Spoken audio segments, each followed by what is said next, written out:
So, having looked at the input side, now let us look at the output side, that is, once the produce has come from the farms, what does the cooperative do?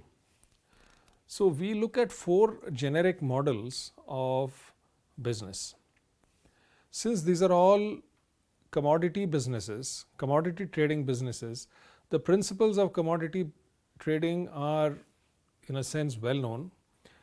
They are large volume, very small margins, highly volatile, and therefore very risky. So, what is the role of a promoter in the initial stages? The most important job of a promoter from the business angle is to tie up the markets. So, a prior study needs to be done of the local area, of the local region, of the local markets, and how the produce behaves in such markets. For instance, I will give you 2 examples. Peanuts or groundnuts, if you look at the market prices throughout the year, there is no pattern. It is a very complicated pattern. There is an early sowing with good water which is used for output that is actually sown by other farmers, that is called seed production. At that time the market volumes are low, but the prices are very high. After that you get the major crop when the prices come down. Later on the prices tend to rise.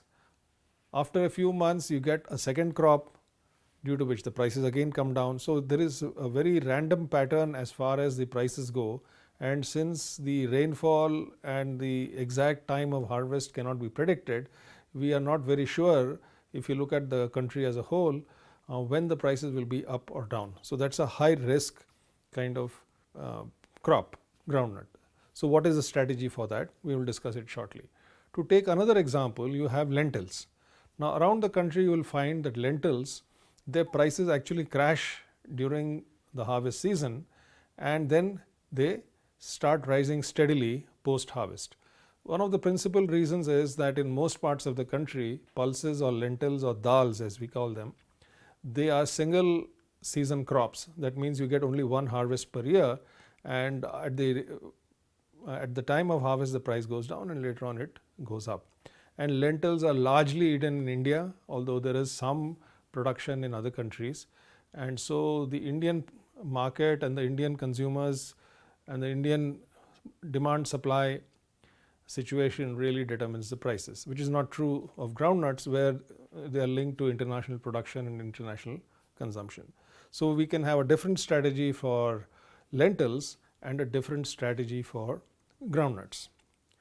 Now, the principles of commodity trading in a sense are well known, and very sophisticated commodity traders are out there who are doing very large volumes and mostly making money, although sometimes they also take losses.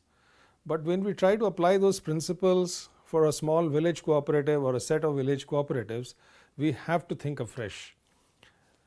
So, one is a risk taking appetite.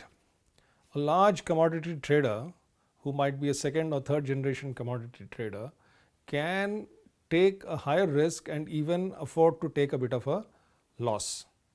But if you take a cooperative in the early days with small farmers who are largely below the poverty line, we simply cannot afford that risk. We have to de-risk it in such a way that the chances of making a loss are close to zero. So, how do we do that? So, with this background, I am going to discuss a few models which have worked very well in the field and which have actually shown year after year for more than a decade that actually they give profits.